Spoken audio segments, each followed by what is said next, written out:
매일신문과 화성산업이 공동으로 주최하는 부동산 토크쇼.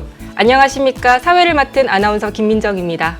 예, 반갑습니다. 저는 오늘 토크 도미 역할을 맡은 TV매일신문의 야수 권성훈입니다. 우리 민희 아나운서님 집 있습니까? 아니요, 아직 없습니다. 예, 이게 집이 아직 사기가 힘들죠.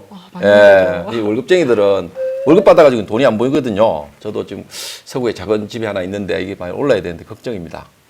그래서 오늘 이 전문가들을 모시고 저는 이 부동산이라는 어려운 주제인데 오늘 좋은 정보도 많이 얻고 공부를 많이 해서 돈을 좀 불려볼까 이렇게 생각하고 있습니다. 열심히 들으셔야겠네요. 예, 열심히 듣겠습니다.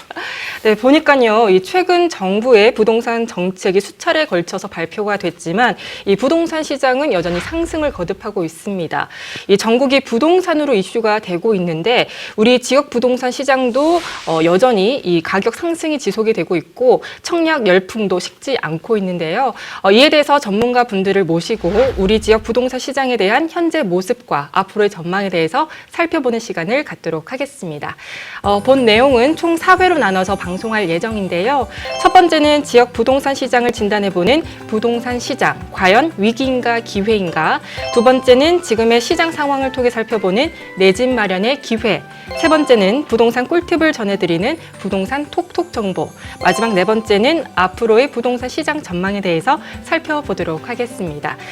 본 내용은요, 이 부동산 투기나 투자를 위한 목적은 절대 아니고요. 지역 부동산 시장 전반에 대한 현황과 흐름을 종합적으로 살펴보는 데에 의의를 두고 있습니다. 자, 오늘 이 부동산 토크쇼에 참여하신 짱짱한 패널 네 분이 있습니다. 제가 한 분씩 소개해 드리도록 하겠습니다. 대구의 젠틀맨이라 불리는 대구 경북 부동산 분석학회 송원배 이사님이십니다. 반갑습니다. 네, 반갑습니다.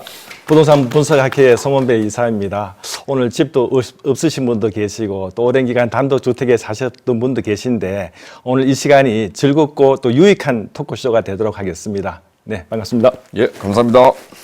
자, 다음은 상큼이, 건강부동산 총괄 대표이시자 대구 지역 분석 전문 차정혜 소장님, 유튜브도 운영하고 계십니다. 반갑습니다. 네, 반갑습니다. 대구 지역 분석 전문 차정혜 공인중개사이고요. 평상시에 여러분들이 저에게 질문을 많이 하십니다. 오늘 그 질문에 대해서 성실하게 답변을 드려보도록 노력하겠습니다. 예, 성실하게 짧게. 네. 예, 알겠습니다. 예.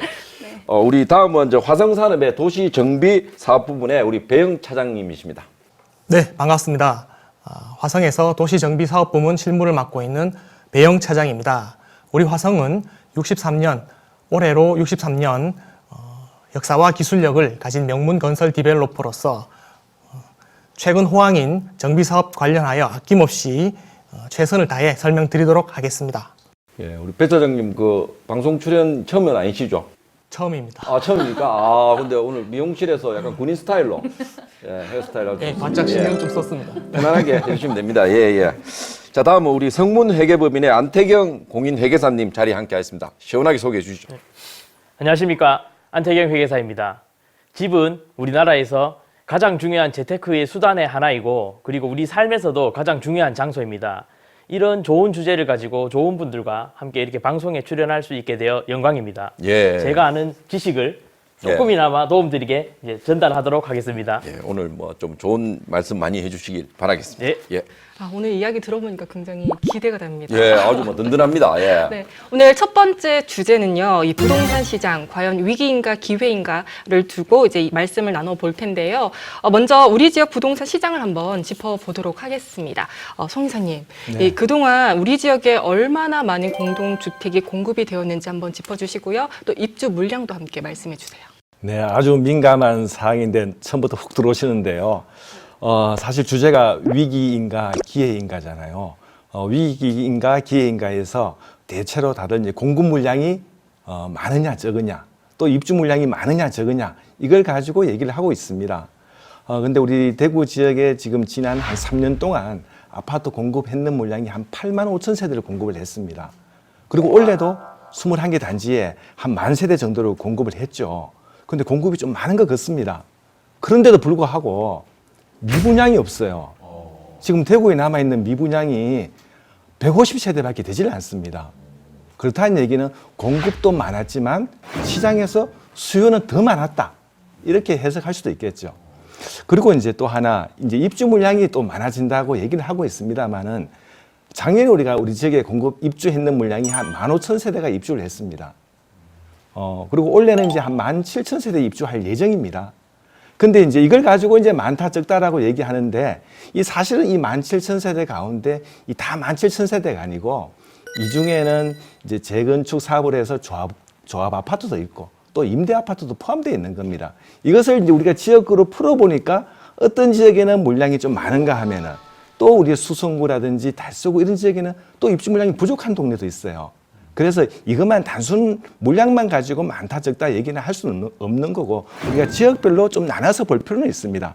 그럼에도 불구하고 이렇게 많이 공급을 했기 때문에 앞으로 우리가 이제 2024년도에는 입주 물량이 다소 좀 증가하기 때문에 그 부분에 대해서 지금 우려는 하고 있습니다만은 지금 당장 염려할 사항은 아니라고 보여집니다. 아직은 수요가 좀 있다.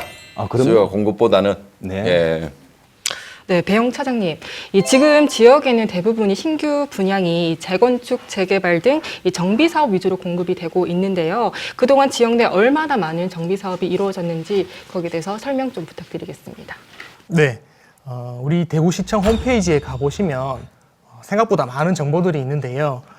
그 중에는 재건축, 재개발, 그리고 빈집법에 의한 소규모 재건축 등등에 대한 자료들이 모두 이제 데이터가 올라오고 있습니다. 그 중에 도정법에 의한 정비사업 관련해서는 대구시 사업구역이 221개, 빈소법에 의한 사업구역이 188개 구역이고요. 도정법에 의한 정비사업 절차를 크게 구분해보면 정비구역 지정, 추진위 구성, 조합 설립, 시공사 선정, 그리고 사업 시행 인가, 관리 처분, 착공 준공의 단계를 거치게 됩니다. 정비 예정구역 또는 정비구역으로 지정된 단지가 46개, 추진위원회 승인된 단지가 41개, 조합 설립 인가가 돼서 시공사 선정 직전인 단계가 5개, 시공사가 이미 선정되어서 착공 단지가 79개, 준공까지 완료된 단지가 50개 정도 진행 상황을 보이고 있고요. 빈소법에 의한 단지는 총 188개 중 대부분이 조합 설립 인가 이전 단계고요. 조합 설립 인가된 구역이 47개, 사업 시행 인가와 관리 처분이 동시에 완료된 단지가 10개 정도 지금 진행되고 있습니다. 이러한 데이터를 보게 되면은 향후에 소규모 정비 사업을 통한 신규 공급이 앞으로도 많이 이루어질 것으로 예측됩니다. 예. 그럼 지난해랑 비교를 했을 때 올해는 좀 는 건가요? 어떻게 되는 건가요?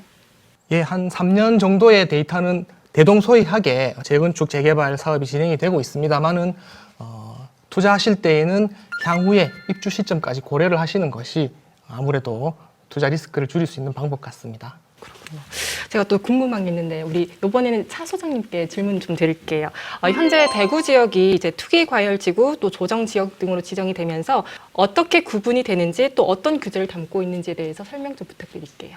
네, 저는 좀 쉽게 설명을 드릴게요. 투기 과열 지구라고 하면 투기가 많은 지역입니다. 말 그대로 청약 경쟁률이 과다하거나 그런 경우겠죠. 그리고 조정 지역 마찬가지 주택 가격 상승률이 월등하게 올라갔을 때 지정이 된다는 말씀입니다. 지금 대구 전체가 수성구는 투기 과열 지구로 지정이 되어 있고요. 작년 12월 18일 기점으로 전체가 조정 지역으로 지정이 되었습니다. 그래서 조정 대상 지역의 경우에는 양도소득세나 종부세, 취득세와 같은 세법에 관한 규제가 강화되는 것이고요. 투기 과열 지구는 자금 조달 계획서 들어보셨을 겁니다. 지금은 모두가 주택을 구입하면 자금 조달 계획서를 지출하고 있어요. 근데 투기 과열 지구에서는 증빙 서류가 의무 제출입니다. 이렇게 투기와 관련된 규제들로 이제 차단을 한다고 생각하시면 됩니다. 자, 물론 대출 규제와 재당첨 제한, 전매 제한 등과 같이 중복이 되는 것도 있는데요. 그것은 정도의 차이만 있을 뿐입니다. 자, 두 지역으로 지정이 되면은 조금 더 강한 규제에 적용을 받는다고 생각하시면 됩니다. 네, 이번 정부 보니까 이 부동산 정책이 26번이나 걸쳐서 발표가 됐더라고요. 근데 오히려 집값을 더 올렸다라는 이야기가 나오고 있어요. 이사님 어떻게 생각하십니까? 야, 현 정부 들어서 이 부동산 정책이 26번이나 나왔다는데 여러분들 다 기억하십니까? 잘 모르죠. 네. 모르죠. 근데 예. 이 부동산 정책이라는 것은 궁극적으로 보면은 공급을 활성화시키겠다. 또 이게 가수요, 수요를 억제시키겠다는 이 큰 틀이 두 가지입니다. 근데 이게 25번, 26번 놓을 대책입니까? 예, 사실은 이게 아주 단순합니다. 그런데도 불구하고 정부 정책이 초기에 우리 국민의 신뢰를 얻지 못했습니다. 신뢰를 얻지 못하다 보니까 그 당시에 이제 집을 살려고 하는 사람들 못 사게 막았고 또 가지고 있는 사람들이 팔아라고 했지만 궁극적으로 안 파는 게 돈이 된 거죠. 이렇다 보니까 부동산 정책이 국민의 불신을 받았습니다. 그리고 이제 예를 들어 보게 되면은 우리가 고분양가 관리 지역, 분양가 상한제 뭡니까? 가격을 좀 인하시키겠다는 목적인데 그게 이면에는 뭐냐? 공급이 증가할 수가 없어요. 공급자가 수익이 남지가 않는데 공급이 안 되니까 다시 집 부족으로 인해서 가격이 올라가는 부분이 있고 또 한편으로는 우리가 임대차 3법 들어보셨잖아요. 작년에 임대차 3법 때문에 전세 가격이 얼마나 올라갔습니까? 예, 전세 가격 올라가니까 또 어떻게 해요? 기존 아파트 가격이 올라갑니다. 그리고 또 최근에 공시 가격도 많이 올랐죠. 공시 가격 올라가면 여러분들 재산세, 종부세 등등 각종 세금이 다 올라갑니다. 이런 부분들은 궁극적으로는 집값이 상승하게 되는 거죠. 그러면은 이 지난해 비교를 했을 때 집값이 얼마나 오른 건가요? 대구 지역 같은 경우에는? 대구 지역 때 작년과 비교하면은 정확한 프로테이지를 제가 뭐 수치를 잘 모르겠습니다만은 작년에 조정 대상이 지역이 지정됐음에도 불구하고 조정될 줄 알았는데 오히려 지금도 여전히 상승을 하고 있다는 거죠. 보니까요, 우리 지역도 이제는 대구 외곽 지역까지 부동산 열풍이 불고 있다는 이야기가 나오고 있습니다. 우리 지역 청약 시장의 특징에 대해서 우리 차 소장님께서 말씀해 네. 주세요. 대구 외곽 지역이라면 주로 이제 대구 분들이 생각하시는 곳이 경산과 달성군까지를 물으시고요. 뭐 경산 같은 경우에는 원래 예전부터 대구시의 풍선 효과가 큰 곳입니다. 그래서 대구가 상승과 하락을 겪을 때 동시에 작용된다고 보시면 되고요. 그 2호선, 대구 지하철 2호선 정평역, 사월역 사이에 중산 도시개발구역이 있습니다. 특히 조정지역이 지정되기 전에 그 중산지구에 청약의 열풍이 있었다고 보시면 됩니다. 자, 그리고 달성군을 예를 들면은 달성군의 땅이 대구시에서 엄청난 비율을 차지합니다. 그 외곽에 도심에 붙어 있는 달성군이죠. 기존의 달성군의 택지들이 분양이 완벽하게 다 끝나고 난 후 도심 인접 달성군에는 분양 물량이 많지 않았습니다. 그래서 상대적으로 도심보다 낮은 분양가 그리고 1호선과 근접해 갈 수 있고요. 또 최근에는 대구 철도선이죠. 대구 산업선이 서대구 역사에서 출발을 하는데요. 달성군의 서제 세천역이 신설이 확정되었고요. 달서군의 성서공단 호림역이 확정이 되어 있습니다. 그 바람에 기존 분양권도 사실 많이 상승이 되었고 기축도 굉장히 올라가고 있는 추세로 보시면 됩니다. 앞서 이 조정 지역에 대한 규제 및 특징에 대해서 이제 설명을 해주셨는데 이 주택과 관련해서 가장 민감한 부분이 바로 이 세금 관련 분야가 아니겠습니까? 네, 우리 회 계사님, 조정 지역, 비조정 지역에 대한 세금 관련 사항에 대해서 좀 개괄적으로 좀 설명 좀 부탁드릴게요. 네. 아까 전에 이제 조정 대상 지역과 이런 정의는 이제 차 소장님께서 설명을 다 해주셨고요. 조정 대상 지역은 현재는 대구는 이제 달성군의 일부 읍면을 제외한 대구 전역이고 그렇기 때문에 세금에 이제 불리한 효과가 좀 많습니다. 일단은 1세대 1주택자는 기본적으로 자기가 살던 집을 양도를 하면 이제 양도세가 비과세가 되는데 조정 대상 지역인 경우에는 거주 요건이 추가되었기 때문에 보유를 2년을 하시고 그 보유 기간 안에 거주 요건이 2년이 들어가야 됩니다. 그리고 이제 일시적 2주택자의 비과세라고 해서 이제 기존 주택을 가지신 분들이 신주택을 사고 그 신주택을 산 다음에 기존 주택을 판다면 이건 이제 이사를 가기 위한 이런 일시적 2주택자라고 해서 비과세하는 요건이 있습니다. 그 요건에도 조정 대상 지역에는 이제 보유 허용 기간을 줄였습니다. 조정 대상 지역이 아닌 곳에서는 기존에 이제 집을 사신 분이 신주택을 구매하고 3년 안에 팔면 됐지만 대구 같은 이제 조정 대상 지역에는 1년 안에 양도를 해야 됩니다. 현재로서는. 그리고 조정 대상 지역 내에서는 이제 주택 분양권에 대해서 중과세를 하고 있고, 그리고 다주택자에 대한 양도세에 대해서도 중과세를 하고 있습니다. 이 다주택자 같은 경우에는 현재로서는 3주택자 이상자면 기본세율 플러스 20%가 이제 가산이 되는데 6월 1일부터는 기본세율 플러스 30%가 가산이 됩니다. 그리고 2주택자 같은 경우에는 기본세율 플러스 이제 10%가 가산이 되지만 6월 1일 이후에는 20%가 가산이 됩니다. 그리고 조정 대상 지역 내에서는 다주택자는 취득세도 이제 좀 다르게 됩니다. 이제 비조정 대상 지역 같은 경우에는 뭐 단순하게 이제 제가 2주택자만 비교를 하면 비조정 대상 지역은 뭐 1에서 3% 이렇지만 조정 대상 지역에는 일시적 2주택자가 아닌 경우에는 8% 취득세, 3주택자의 경우에는 12%, 근데 비조정 대상 지역은 3주택자는 8% 이렇기 때문에 조정 대상 지역에는 취득세, 양도소득세 이런 이제 각종 세금들이 중과세 되는 경우가 많습니다. 예, 우리 안혜 기사님 말씀 잘 들었습니다. 근데 이게 숫자가 많이 나오고 하니까 정신 하나도 없네요. 이렇게 좀 뭔가.